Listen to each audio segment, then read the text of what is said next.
শুভেন্দুদা, বিএলওরা যেটা অভিযোগ করছে যে তাদের উপর চাপ সৃষ্টি করা হচ্ছে।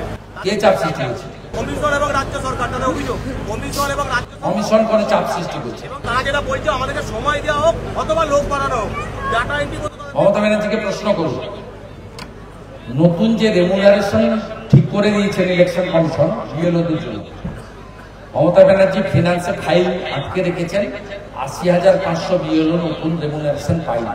তাই তো মমতা ব্যানার্জির সরকার। দ্বিতীয়, বিহারে এসআইআর এর সময় নীতিশ কুমারজির সরকার ১,০০০ টেম্পোরারি ডাটা অপারেটর দিয়েছে। এখানে ইলেকশন কমিশন ২ মাস আগে প্রপোজাল পাঠানোর পরেও ফিনান্সে আটকে রেখেছে কে? মমতা ব্যানার্জির নির্দেশে প্রভাত মিশ্র অর্থ সচিব। আর ভুয়া নাম, মৃত নাম, বাংলাদেশি মুসলমানদের নাম রাখার জন্য চাপ কে দিচ্ছে? চাপ রবি চ্যাটার্জি দিচ্ছে, খোকন দাস দিচ্ছে, মধুসূদন ভট্টাচার্য দিচ্ছে, সিদ্দিকুল্লাহ চৌধুরী দিচ্ছে। আমাদের দরকার নেই বিজেপি। বিজেপি ভুয়া নাম, মৃত নামে ভোট করে না। আমরা যে ২,৩৩,২৭,০০০ ভোট পেয়েছি, নিখাত ভোট। এই ভোটের মধ্যে 0.65% মুসলিম আছে, যারা রাষ্ট্রবাদী মুসলিম। বাকি পুরো ভোটটা সনাতন হিন্দুদের ভোট এবং আদিবাসীদের। আপনি তো বর্তমানে ভিডিও নির্বাচন কমিশনকে তো চিঠি পাঠালেন, কি মানে মূল দাবিটা কি রাখছেন? কি মূল লাগবে? নির্বাচন কমিশনকে আপনার তরফ থেকে যে আমি সকালবেলা এখানে বেরিয়ে প্রেসকে বলেছি, আপনারা একটু ভালো করে বর্ধমানের ডিএম এখানে আছেন বেআইনি ভাই। তিনি ডিও, ডিস্ট্রিক্ট ইলেকশন অফিসার হওয়ার যোগ্যতা তার নেই ইলেকশন কমিশনের গাইডলাইন অনুযায়ী। ১ নম্বর, বর্ধমানের ডিএম তৃণমূলের এমএলএ নেতাদের ডেকে ডেকে বলছেন বিজেপি ভালো ভোটার লিস্ট করছে, আপনি করছেন না। এনার কাজ এইটা। আইসারের নেতা, কয়েকদিন আগে তৃণমূল এমএলএ খোকন দাসের ভোট আসছে, ৫ টাকার খাওয়া প্লেট উদ্বোধন করতে গেছিলেন। আমি ডিএম এর কাছে জানতে চাই খোকন দাসের সোর্স কি?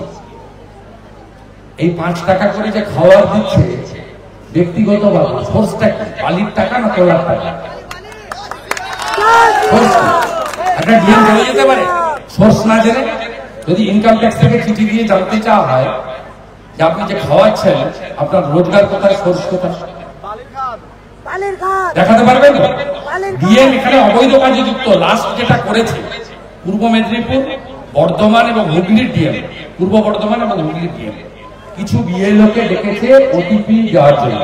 ওটিপি আপনার হ্যান্ড ওভার ট্রান্সফার হওয়ার মতো জিনিস নয়। তার কারণটা হচ্ছে ওই ওটিপি নাম্বারটা ওরা আইপ্যাককে দিয়ে দেবে। আইপ্যাক, ধরুন আমার নাম সিরাজুল মন্ডল,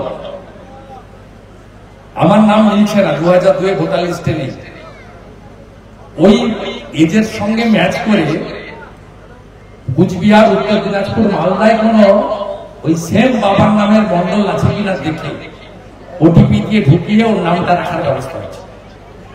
এটা বিএলওরা আমাদেরকে অভিযোগ করেছে। বিএলওদের নাম দিয়ে অভিযোগ। এই আয়েশা রানীর নামে আমি আজকে ইলেকশন কমিশনের দিল্লি থেকে যিনি এসেছিলেন জ্ঞানেশ ভারতীর কাছে দিয়ে এসেছি। মাননীয় আয়েশা রানী, আপনাকে আমি অনেকদিন আগে থেকে চিনি, উত্তর দিনাজপুর থেকে চিনি। আপনি এসব কাজ করবেন না। আমাদের ভিডিও ভালো লাগলে লাইক এবং শেয়ার করুন। কমেন্ট সেকশনে গিয়ে জানান আপনাদের মতামত।